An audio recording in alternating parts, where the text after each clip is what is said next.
back from New Orleans. I was just going to ask, how was that? So, Wait, I got to say this. One, it's my dream city to go to. I grew up as the biggest Lil Wayne fan, so I saw they didn't let Lil Wayne get on the mic for Dustin Poirier. They did not. And Lil Wayne got fat. That was the most tragic part of the night. Worse than DP going out was, Lil Wayne's belly. Yeah. He got old. He got fat. But that's what happens when you grow up in New Orleans. No, I'm sorry. In Nolens. Nolens. I'm from there now. Okay. How was Nolens? How was the experience? So I have been everywhere. And it is exactly what, if you have ever watched like Interview with a Vampire. I actually did, and that was an amazing show. Yeah, like it's that, or like anything that you've seen on TV about New Orleans is what New Orleans is. And I don't know who was in charge of booking hotels. They had us on Bourbon Street. Awesome. On Bourbon Street proper. The hotel was right there. And have you been to Fremont in Vegas? Yeah. Imagine that, but like dirty. And I mean dirty in all of the ways. You can just say it. You can just say it. I mean like Fremont Street, the cops will keep the homeless people from drugging out and falling down. They drag them Fremont's out. actually not that scary. It's not, but like the people, the dressed up, the performers, the stuff. Yeah. So like that's what I mean. It was like that. First of all, they had a ton of kids just on the street drumming, just on buckets. Everywhere. Yep. Everywhere. And they were actually the good ones. They were actually really good. Okay. And then they had a lot of scammers there who tried to scam you out of money by like, hey, how long have you had your shoes? Where'd you buy them? I bet you I could tell you how many kids your father had. Like all this shit. And but then you're savvy to that. You're from New York. Like that's just normal. Yeah. And they actually, Roman, who was there, this one guy started trying to scam him. And he was like, oh, those tattoos, blah, blah, blah. He starts talking to him. And I just grab him. I'm like, you are not scamming us. And I just literally grabbed him by the throat like a little puppy. And I dragged him out and he's like, what is going on? I was like, guys trying to scam you. But it's like Fremont Street. If Fremont Street was Times Square in 1989 and there's homeless, we were walking, me and Eddie Cha, striking coach for us. We are walking down Bourbon Street, walking home from whatever we're doing. I don't even know where we're at. And there's a lady just like passed out, slumped over, on side of a building. And then so we're walking up and then all of a sudden we just see liquid streaming down and she just pissed herself right there. Just didn't even move, just pissed. And we had to like jump over it. There are people selling drugs. You want to make this a sad story, but all I'm hearing is that woman lives in freedom. No, she's got the ultimate freedom. And then, I mean, at night it was so loud. There was so much music. It was chaos. Girls flashing everyone. Wasn't mad about that. That is awful. Horrible. But you want to know what's funny? Is like this was just a debaucherous Sodom and Gomorrah beauty land. And you said a lot of words I do not know. The people know. It was weird because there was a lot of, during the day and even early into the night, people bringing their kids there. And I'm like, what are y'all doing? And then the other thing is there was it was really packed. And one of the reasons why the airport was really packed, there was a lot of stuff going on. We didn't realize this at first, but we kept seeing all of these youth group, church group type people running through there. Like a bunch of different ones.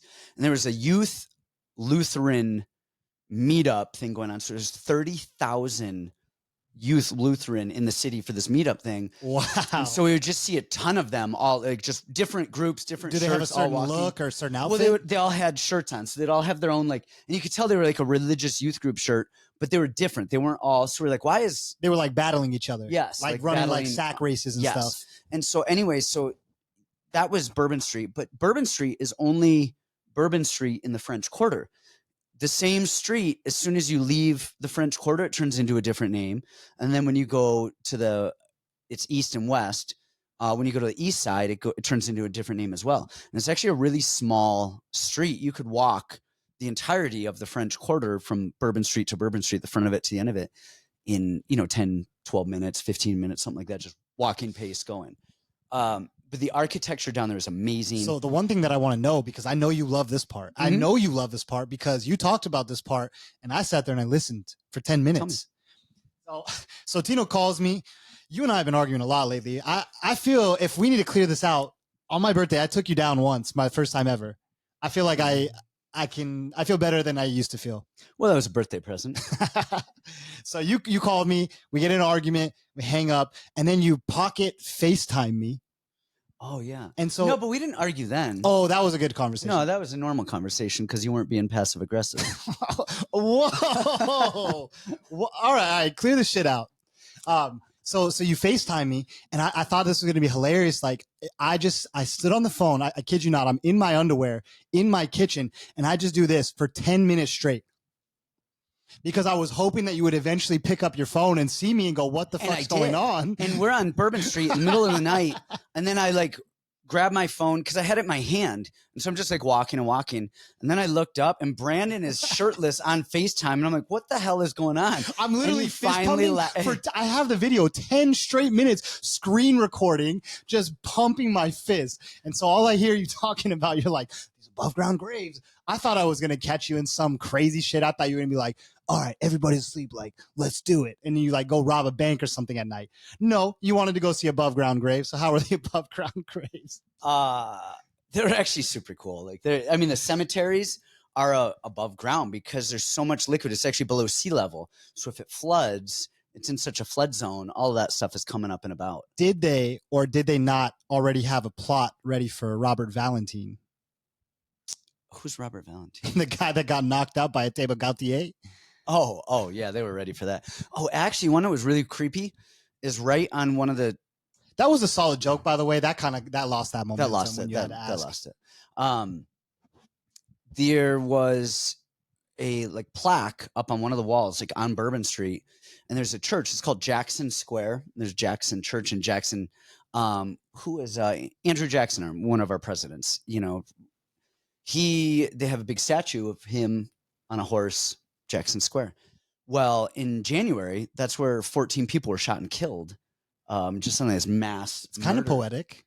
I don't know if it is or it isn't, but it was just really crazy because I was just 6 months ago, 14 people are shot and killed right at this square, right on Bourbon Street, which is really, really crazy. Anyway, it was awesome. The fights. Those were amazing fights. That was probably the best fight card from top to bottom that I've ever seen. One of the best ones ever. Not even the biggest star power. I mean, of course, you had Max and Poirier on the top, on the headline. First round finish. Well, and the other thing is, so you had Carly win first, not first, I think it was third round finish in the first fight. And then you had 3 submission victories in a row, which when's the last time that happened? I need to pull this up because Royce Gracie was fighting in circa 1994 or something. And then, I mean, yeah, the whole thing was amazing. Adam lost, which was really upsetting, but he fought Dulatov, who's an absolute stud. And we knew we had to just be sharp. You know, I thought he was kind of passing through the first round. I thought we were going to get it. We thought so too. And it was a sneaky one. Yep. And honestly, like if you look at it, he was very sharp and almost nervous, which I like. High alert. Yep. And then the second he started actually getting in a rhythm and comfortable, that's when you're right. And then he didn't see it because he wasn't because he was ready. Comfortable. I know. And that was about 3.5 minutes in. We were like, man, if we can get out of the first round, we can, wear on this kid a little bit. Maybe he's not quite as sharp. But honestly, Dulatov looked really good. He didn't come in guns blazing like we expected. He is a sharp striker, and he's got fast combinations, but he's not fighting like a Terrence McKinney. He actually goes out and kind of paces himself. Well, and then speaking of even the same thing is that Teba Gautier did the same thing. Dude, that kid. He was in our room warming up. And I'm not kidding. Like, I've been in 1,000 freaking back room warm-up rooms. How big? Massive. But he was hitting the pads, just 1-2s down the middle. And I have never seen a right hand land the way that guy was on those. We were just like, and look, it's pads. I do not get impressed with pad work. You never do. You literally think it's the least thing in the world. I don't care. And I'm watching this dude, and I was like, oh my God, this guy will punch a hole through my soul. There's only 2 people I've ever heard you compliment on the pads where you're like, yo, like this is an issue. It's him, and then it's what's the dude? Claudio Ribeiro. That's all Brazilian. I don't know if he was on the pads. I think he was actually like Dutch drilling or something. And you were like, oh, he's brutal. He looked like scary. And then he gets out there and fights like a complete pussy. I don't even know if I was impressed. He was massive and he looked physical. I was like, oh my gosh. Gautier or Ateba? Gautier. times a million, and this dude's a stud. I'm telling you, I told you guys, I think he's going to be the champion. People are going to pick on his grappling, but I think that guy is ever improving. You give a Ferrari like that just a couple lessons, like it's not hard to teach him how to grapple. Dude, it was amazing. And he's calm and he's composed and he picks his shots. He beat the shit out of that dude. That dude's face was swollen shut before he even started touching with power. Yeah. And then he was like, oh, now it's time. Now it's time. So I got a question before we get into... We do need to address the main event too, because I mean that's what I was going to ask. So you have the main event, and the only thing that I really care about on that is Max pointed down. There's 10 seconds left, and they start swinging, and Dustin shoots and grabs. Yeah, he said he got hurt. I know, but 10 seconds for the rest of your career. 10 seconds for the rest of your career, and you're going to grab and shoot and go out. You know, that might be the one title like that. That might be the one thing he looks back on and regrets in his career. Out of all the things. I just stood there and no one expected you to be Makhachev, and you fought way above where you should have been. Everyone's going to look at you as a hero for that one. But the grappling in the last 10 seconds, you threw away your whole career at the finish line. And I wish Max had done that at like 15 seconds, a little early, because by the time he did it, there was a little bit of time had passed, and then so they really only real 7 seconds. Yeah, and then one rip by Max. You got now you're 2 at 2 seconds because he's grabbing and going. So that one got me a little bit. What's crazy is Eddie was talking to Max afterwards about his training. He's the only pro at the gym. He only does MMA. They only have MMA practice 2 days a week because there's just not an MMA team. He just trains jiu-jitsu and kickboxing just with the regular people in the regular classes. He spars once a week. He literally just shows up and trains and world champions himself out. He's unbelievable. And the big difference between Max and everybody else, one, me and Magic M, we're good pals now. I love Magic. I can't stand how much he hates Max Holloway. It's Max Holloway. He's one of the most unbelievable fighters of all time. I mean, the cardio that guy has. I was watching that fight, second round, right when Poirier hurt Max. I live bet Poirier because I said, oh shit, we're about to watch a big shift here. This power is starting to take over, right? He's starting to walk Max down. Max is getting hurt, still fragile from the last fight. And Max never gives you a chance to find your own rhythm. Every time you touch him, he always does that thing too, where you touch him with your power hand, he rolls back and then fires the right hand right after. And he's always punching, filling in after you're punching. We talked about it last week. The difference I thought in this fight was the footwork. And you were 100% right. We saw that right here. And Dustin really just couldn't catch up. It was the middle kicks and the footwork. Now that Max has a big frame, it just wasn't the same fight. Every time Max got touched, he's firing back right away and then touching him 2 more times. I was keeping up with the significant strike counts because I had huge bets on that. One, this needs to be investigated. I'm pretty sure Max had more than 28 punches in the first round, like 28 significant strikes. Dude landed 50 a round. Yeah. He landed over 35 every round. Dustin was less than 28 every round. He was like 25 every round. I mean, it's just not fair. Cardio. Yeah. He actually punches with power now. Like he moves so well. He never really got hit, honestly. He lost the last 10 seconds of round 2. That's it. And that was really it. And then you could see though in round 3, he didn't look like he was fully back for about 90 seconds. He was kind of moving and trying evading. And then he just power barred up and was like, oh, the lights are back on. And unbelievable. He's going. I thought he was done. This fight, we also had a shitload of upsets, like massive, like plus. You minus called that 500. one on Michael Johnson. Yeah, like that was. We both called Paulo Costa. We got ridiculed for it. We called Paulo. Did we get ridiculed? Yeah, everyone. Honestly, maybe we're gonna actually address the comments in a second, but one of the main comments we got was, "You guys are imbeciles. You guys are short. You guys, you're genetically inferior because you're picking Paulo Costa, who hasn't won a fight in like 5 years, versus Kopylov." Obviously, that was like the most obvious one to me. And Max. I mean, Max was kind of an obvious one. You were more confident on that one than a lot of other people. I was like, yeah, Max is going to do this. But Michael Johnson, because I don't know, man. It was, yeah, he just, matching him and Zellhuber. I was like, man, I think Johnson's gonna give him fits. And then all week I was looking at Pitbull too. I just had my eyes on Pitbull all week. Did you end up picking Pitbull? Not on a pick. I ended up calling you. I called you and said he looks great. He looks amazing. I think he's gonna win. And I just didn't put him as a pick. I just honestly, like with my picks, when I am gone on fight week, it's hard for me. Like, I'm not going anywhere this week, you guys. So my picks are going to be really good. It's hard to, I say that and watch, I go 0 for 27 now. But no, it really is hard to spend the time to do that when you're at fight week because there's so much stuff going on. Yeah. And you got media day, and then you're on to the next thing and the next thing. Yeah, and then the the last workouts one and stuff. I want to talk about, and then we need to move on to the main card. The people get angsty. The people get very angsty. Chapters. The next one I want to talk about, the last one I want to talk about is Kevin Holland. Yeah. Kevin Holland. We we're going on. Listen, we gave D-Rod a hard time. We were Holland's going to murk him. But he should have still done it. Yeah. I mean, D-Rod was hurt 100 times. Listen, D-Rod did come into the fight fat, out of shape. Like, he looks horrible, slow, still hurt him, still gutted it out, still won. I just, I think I said this on the podcast. Like, Kevin to me is not a guy you ever trust at that number. You can't. Yes, he might look a lot better at 170, but this is still Kevin Holland. And if you're getting beat by D-Rod, dude, I'll never break down a Kevin Holland fight again. I can never get it right. You can't. I mean, the other one too. And I thought I don't know if you did or not. You might have called Vretnikov or whatever his name is. But I called Prado to win. And I thought he won. I thought he should have gotten the nod on that fight, and he did not. Yeah, it was a close fight. It was a close fight. Slim margins. I thought he should have gotten the nod. And that was my point. I think I said last week, Vretnikov's a good striker. Prado's just too small at the weight. Too small at welterweight. Yep. All right. Well, it was a good week of fights. Now I'm pumped for this week as well. Are you? Why? For the actual fights or for bets? Because you want to make money or you want to watch this shit? Everything. I like it all. I like it all. Before we get into a main card, you guys sign up to Patreon. Of course, you get all of our prelims on there, and then you get both of our picks. Brandon gets all the BKFC, LFA, all the regional shit. Do it. Sign up. BKFC Philly this week. Philly. I love Philly girls.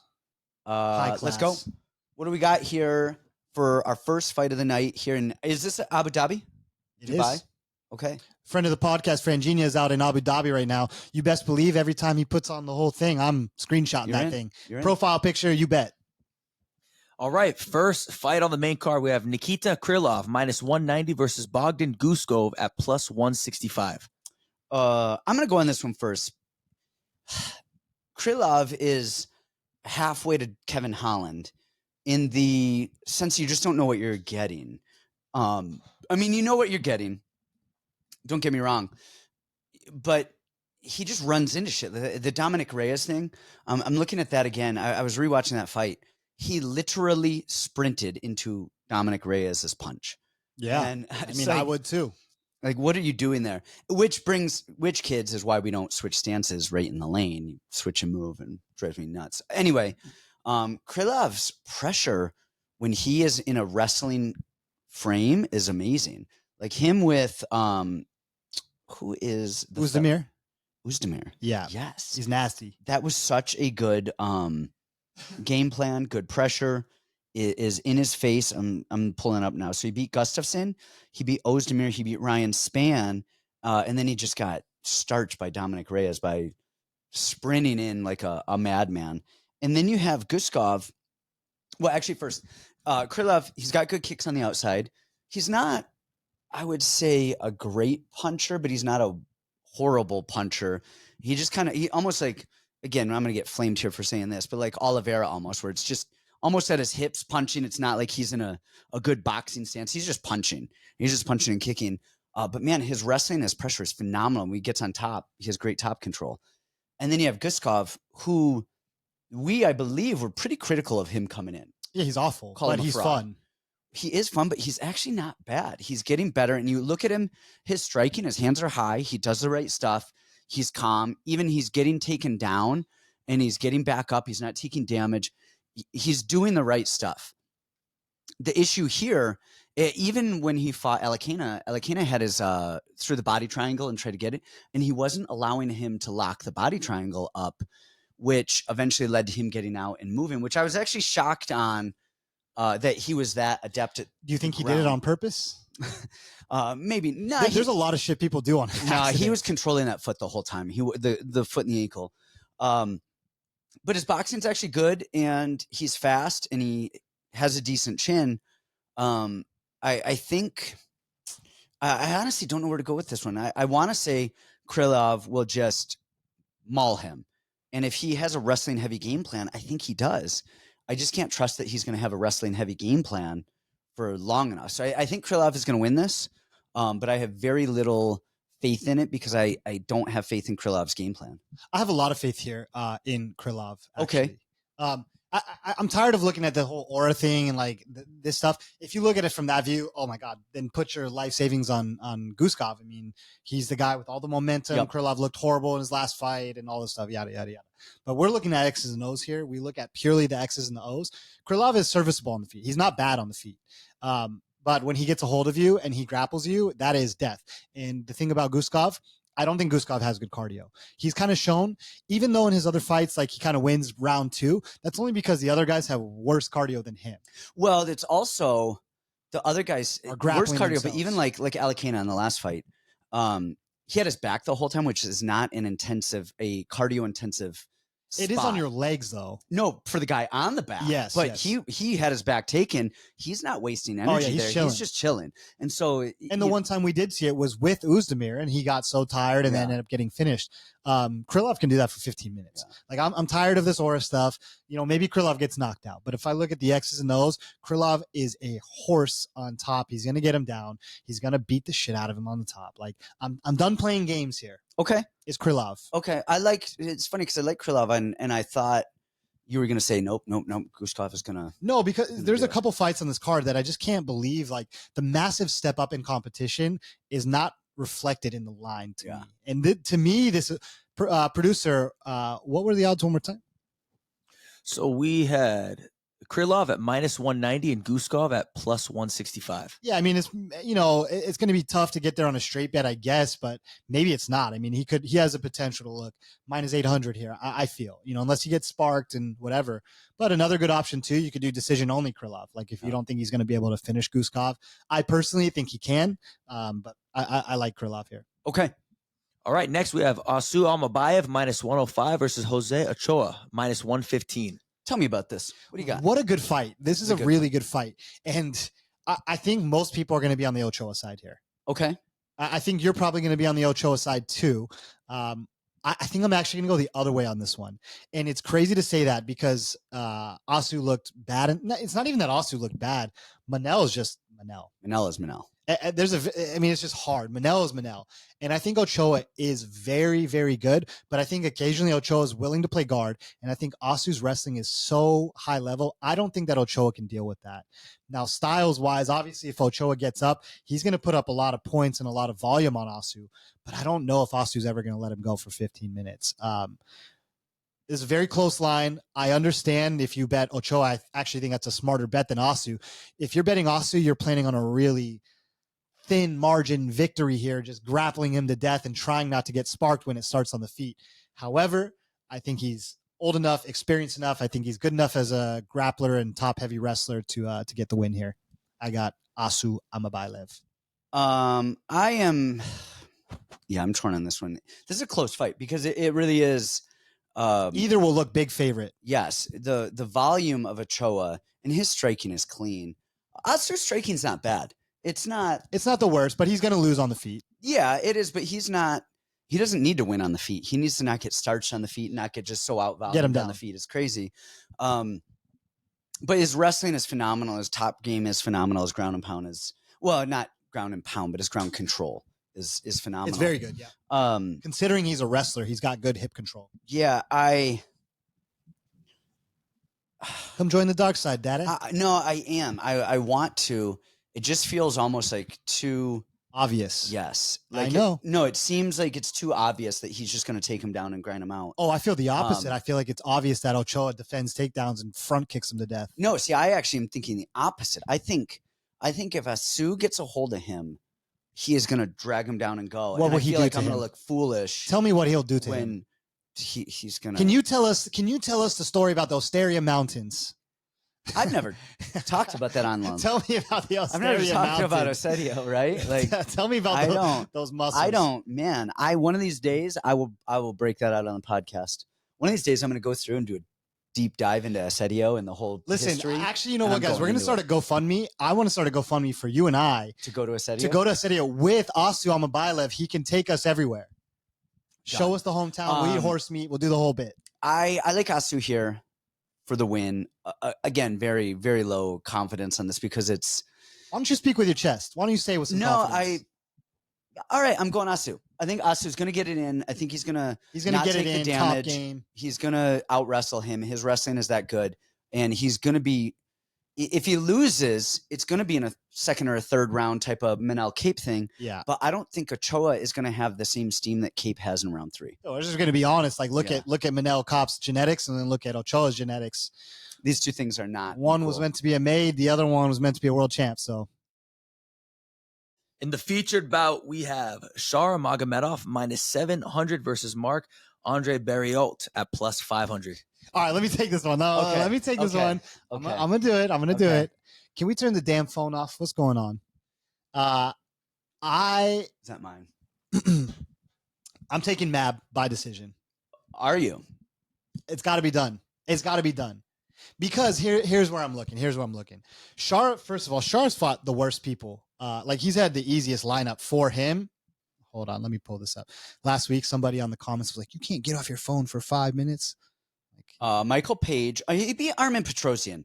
That was the double. That was the double fist. Yep. Michael Shake Shack.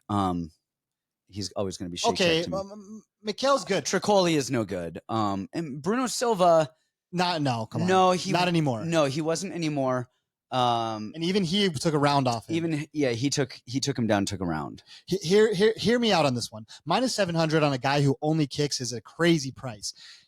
Mab, listen, he has his deficiencies. It's very possible he walks in there, he gets sparked by the wind from the cage door shutting. It's very possible. However, when you're fighting a kicker, you want to crowd the kicking space. What does Mab do? Mab does have fast hands, and he crowds kicking space. He stays in your face. He high pressure. He has started mixing in takedowns, or at least attempts. I really think that Mab is going to pressure him, wear him down. He's got better cardio than a lot of the guys that Shara Bullet has fought before. Does Mab have power?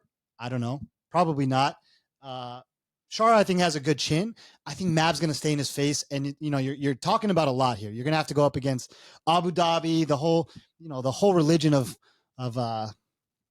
Islam.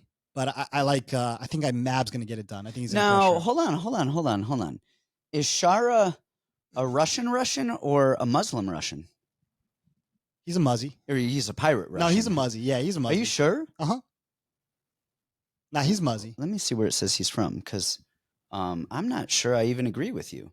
I think he's Chechen. It says born Dagestan, Russia. Okay. Yeah, he's big dag. All right. He's a big daggett. It says given name Sharabutin Magomedov. You didn't know that? No, that sounds way more Russian than Shara. So I want to be on this train with you because Shara will fade in the grappling department, but I would say that the clinch department is similar to the grappling department, and Mab is good in the clinch. Listen. If there's a clinch, I'm taking the Canadian hockey player over the Muzzy. Over the pirate Muslim. Please, come on. So hockey punching all day. No, I like that. The issue though is Mab is so clunky. This is who is it? Who did Jimmy Crute fight? When I was like, dude, he's too white for this.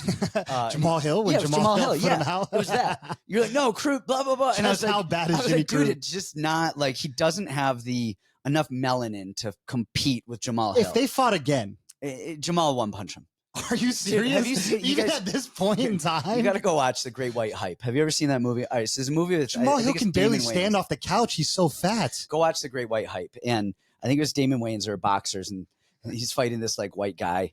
And it's leading up, supposed to be like a spoof on Rocky type of thing. And Damon Wayans is just getting fat and just eating. And he's like not taking it seriously at all. And this like great white hope is coming up and training, doing all the right stuff. And Damon Wayans knocks him out in like 30 seconds. It's like the best movie ever, The Great White Hype. And that's what I think of with that with Crute. And anybody with melanin. Oh my They gosh. literally found him the whitest guy on the planet. Hey, we got you we got you a Polish guy. We got you a Polish vampire. He has actually never seen the light of day. We had to import him on dry ice for him to be here in the octagon with you. Congratulations. But so we've got Shara, and he's just fast and athletic. And if Mab had I get it. I get it. I get it. I get it. Mab can get inside and he can wear him out and he can do all of this. This is stuff. the little engine that could, like, for sure. All of this. I get it. I know why you're going that way, and it's not going to happen. I don't see it. I think Shara is going to Shara. Does Shara knock him out? I think if it goes to decision, I think Mab wins. I think it's going to decision. Dude, how do you knock people out with only kicks? It doesn't make any sense. He has no hands. I don't know. He has no eye, no hands. He has an eye patch. Like he's has gonna no find passport. a way to win. Like he has no residence. I'm going Shara here for the win. Final answer. All right, just support terrorism, I guess. Let's go next one. Hey, my son is a ginger. I have to support. It's in my. This is a contract that I have to. If not, I have to give Enzo up for adoption. I know you've thought about it. Anyways, next one. In the co-main, we have Petr Yan at -350 versus Marcus McGhee at +285. Do you want to go on this? You want me to go on this? I need your take on this one. So Marcus forever has been at the lab, and he was just like a guy. He was not the guy. He was just there. And nobody ever really expected much, but he was a hard worker. And then all of a sudden he just got good. Like he just very good. Yeah. Like, man, props to him. He's got, I think, 3 or 4 kids. He's living the dream, man. Like he really is doing it. And he hits hard and his striking is good. And he's good. He's a good fighter. He's just fighting Petr Yan.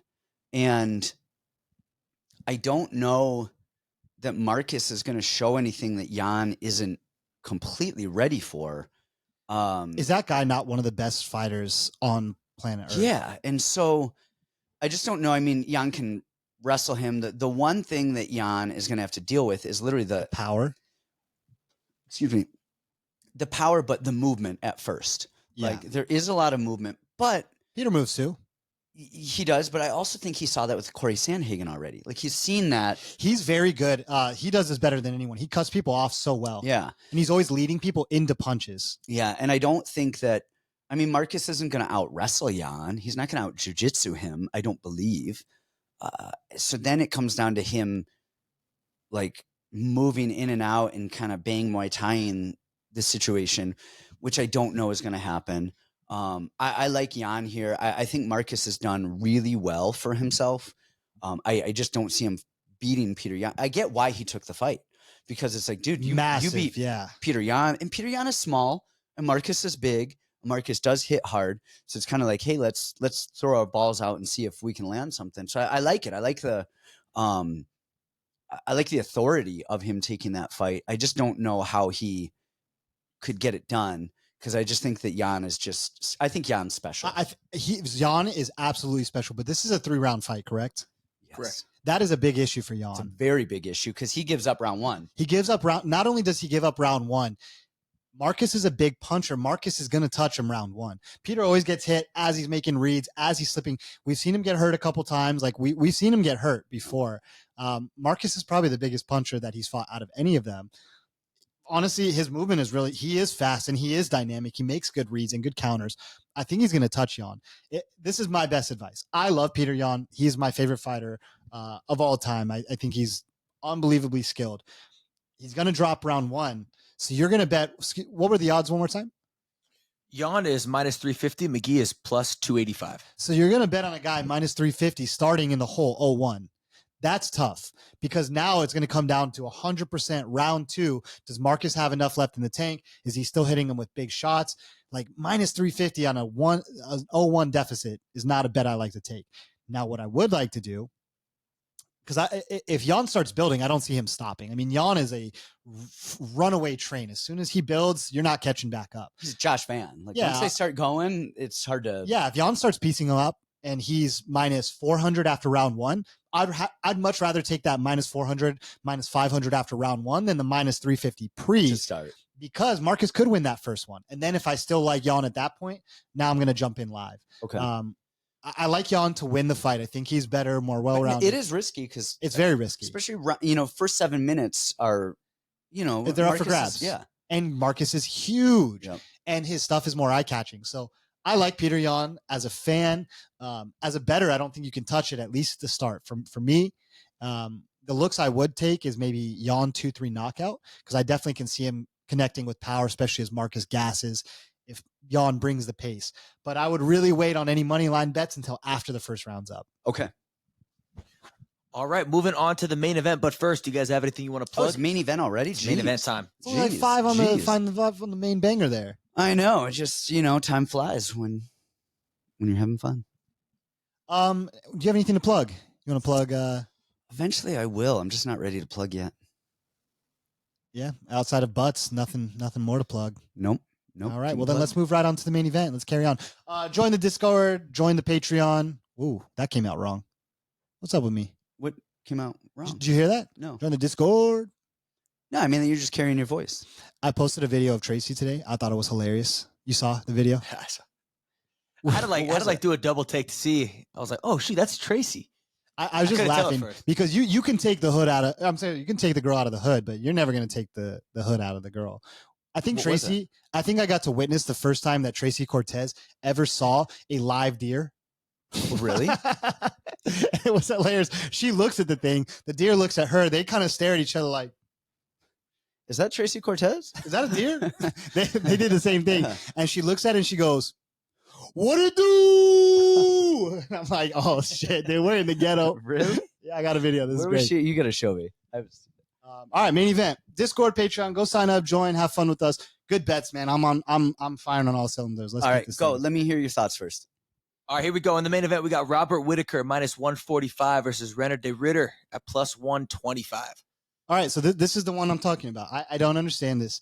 I'm not going to be a hater. RDR has impressed me like crazy since he's come to the UFC. I didn't expect much of him. You didn't expect much of him. Yeah, at all. And I don't expect much of him here at all. I think you have an undersized Holland who just lost to a fat D-Rod. How good does that win look at this day and age at this time? Yep. Up a weight? Awful. GM3, the UFC debut, rolling all over the place. Both are exhausted and tired and falling apart. Awful. Then you beat Bo Nickel, which, okay, name value. His name value way supersedes his ability right now. His wrestling is phenomenal. You can never take that away, but he's just not a complete MMA fighter yet. And RDR is huge. Now you go from those guys to former world champion Robert Whittaker, who is at his correct weight class at 185. He moves better than anybody. His lateral movement, his takedown defense. Every time he gets taken down, you always see him working the hooks. He can scramble back up to the top with the best of them. His striking, unbelievable. I mean, you said what Kelvin said. He's never seen anything like that. He doesn't know what he's going to get hit with next.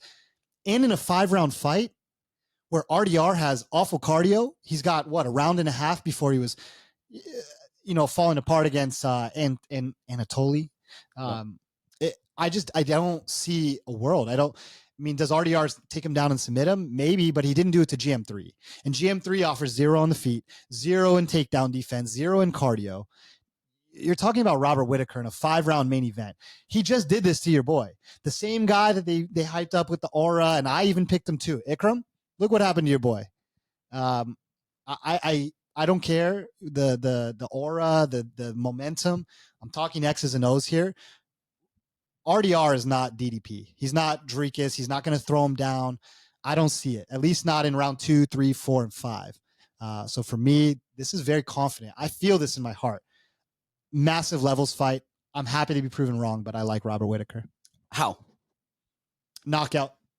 3, 4, 5. As soon as RDR starts to shoot desperately, I think it's just a matter of time. I could see that. I could actually see it earlier too. The thing with Robert, I mean, of course, skill for skill, like he's phenomenal and all that is great. His distance management is phenomenal. He sees everything coming. His footwork is phenomenal. And when you come in, he's always moving away. He's not sitting there holding his ground. He's going to exit and move until he's ready to go. His rear leg kick, was rear kick with, blasting bodies. He times it so well. And then as people come in, he's firing off of it. And then if they don't, he'll fire that kick and then he punches off of his own kick. Footwork. I mean, we were talking about Petr Yan just being special. Look, DDP is DDP. Adesanya had his number, but man, Rob's footwork is. He's one of the best we've ever seen. It's funny because he's one of the best I think we've ever seen and I don't think he's ever going to get credit as one of the best. Never, ever. Yeah, I don't know what it is. I think it's just because he's not flashy. He doesn't talk. He's not. I don't know what it is, but people always kind of discount him. And maybe they don't, and maybe I overvalue Robert Whittaker. They discount him. They don't look at him in the same regards as a lot of other people. Yeah. When skill for skill, that guy is unbelievable. And maybe it's because he fights hands down. He's very nonchalant. He's a nice guy. There's not an edge to him that makes him, dude. Robert Whittaker with a coke addiction. We're talking next level superstar. No, I like it. I think he's going to kick him a bit, and I think he's going to time that rear hand as he's coming in. I think it's going to be a KO TKO for. That same Bobby uppercut Knuckles is going to be there. Yeah. As he's coming in. Yeah. I mean, he's times it well. I like Robert, and I like him for the win, and I like him inside the distance. Boom. That's another show. Actually, we want to do a new segment. We didn't even do it. You asshole. No, Who told you to that do was it me. first. No. No, it was on me. It was on me. It's on me. No. I told him I was going to flash my... I was told I was going to be given a cue. No, look, if anyone wants to blame Brandon, it's me, but I can't blame Brandon. I took the reins on this one. But hey, did you chime in and remember anything? Dude, I had him pulled up, ready to go, and then you All guys right, are, all right, we're let's doing get into it. fight number one. We're doing a new segment, guys. Camuela, the floor is yours. So we're doing a segment on the show where we're going to be going through the comments section, and we're going to highlight some of the best comments. And so we have a few that we're going to get into. The comment section was coming after you guys. A bit hard this last week. Give us the goods. All right, we're going to start with Santino. Oh. This is from Brian Fusco, 5753. I like how we're not hiding these. Why does Santino always dress like he's a tourist, even at his own house? Very disturbing. His wife must dress him, and he has no clue right from wrong. If your this wife man is coming after your style and your morality. Saying you dress like a tourist in your own house is the funniest shit I've ever heard. I'm like... I think I responded. I was like, "Oh yeah, let me just wear my wife beater and pajamas while I'm doing a show where thousands of people are gonna watch it. Doesn't matter if I'm in my own house or not." Irregardless, that shit was funny. A tourist in your own house. All right, what's the next comment? Irregardless, see, we gotta ask the comment section about that one. No, just let it no, go. Just let it slide. All right, next one. This is back at Brandon.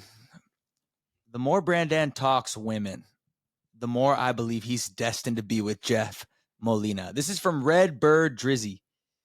Can I tell you guys why I think that other girl ghosted me? Literally every day I'd be like, yeah, like, I promise you I'm not gay, but that was how I had to preface almost everything that I would say. Yeah, I'm not gay, but I get my eyebrows done. Yeah, I'm not gay, but I got my nails painted. Yeah, I'm not gay, but see, and it just kept going over and over again where I began to think that she was just like, dude, like, when are you just going to say it already? Yeah, just let it out. So, Jeff, if you ever come to Arizona, we'll get the casting couch back out. All right, next one for Coach. This is by Thomas Kane or Thomas Kane C9. Friend of the podcast. We go way back. He says, Coach, I'm not a doc, but I really believe a 56-hour fast twice a year would improve your health. Do some research. I ain't no doc. Yeah, I saw that, and I'm like, my health. I'm a spitting image of health at 43. Wait, what does he think is wrong with you? Yeah, I don't know. Have any idea? I have zero health problems, whatever. I get my blood tested. I am like perfect levels on everything. My back hurts because I've been fighting my whole life. You do? I mean, I don't know. I'm the beacon of good health over here. You do look like an AIDS patient, Dexter, kind of. I'm not sunken in, and I don't even know. Guys, if you can think of what Santino looks like, what medical condition that he has, please put it in the comments. Yeah, I want to know what. Yeah, I want what does you guys. he look like? I need you guys to diagnose my medical problems. You right got now. Caucasianitis, and that's deadly. It's deadly. All right, last one. This is for both you guys, and I feel like this is something that needs to be addressed with the people. I addressed it actually already, which is why I'm wearing what I'm wearing. Oh no! I don't think this is what you. Yeah, I don't think. This Okay. Oh, were you talking about the ones with the comment with the shorts? Oh, yeah. Being hiked up. Listen, guys, I'm advertising. I had to put the bulge on the side. It's a whole thing. Like, you think I'm not doing this on purpose? I am. So this is from the Slingdon. Imagine not being able to look at your phone for literally 40 minutes. Both dudes are terrible for it. We're looking at the fight card, fight cards, and the who is on the fight card, and all things fight odds. Like, Now, what do you think? We're just texting, and I will tell on myself. Back in the day, I used to text. you used to text. I used to, but you don't really. Now I'm locked in because I really care. I really care about the Potter. Yeah. Well, I gotta say too, Coach, in your defense, I mean, we heard his phone go off at least twice before I put it on silent. My phone never went off. No, not yours, not yours. Oh, I'm saying Santino's. I had to put his phone on vibrate because it kept going off. The dude's got 2 phones. He runs like 17 businesses. So yeah, sometimes he's got to check his phone. I mean, correct me if I'm wrong. Yeah. Wait, just to make sure that what is that? business is running smoothly. What is that noise? I don't know. It sounds like a water running. What is happening in here? I don't know. All right, guys. Is that the last comment? That's it. That's it for this time. If you guys want your comments featured, leave some good ones in the comment section. We might feature yours on next And leave episode them, of the pod. guys. Let me just say this with the comments. No low hanging fruit. Like, and I'm not talking about my balls, but like, if there's a joke, it's obviously on the table. Don't make it. We don't need. Be clever. Be clever. Like, Clever. that's what we want to see. Be clever. We'll feature you. Thanks for tuning in. We like to have fun here.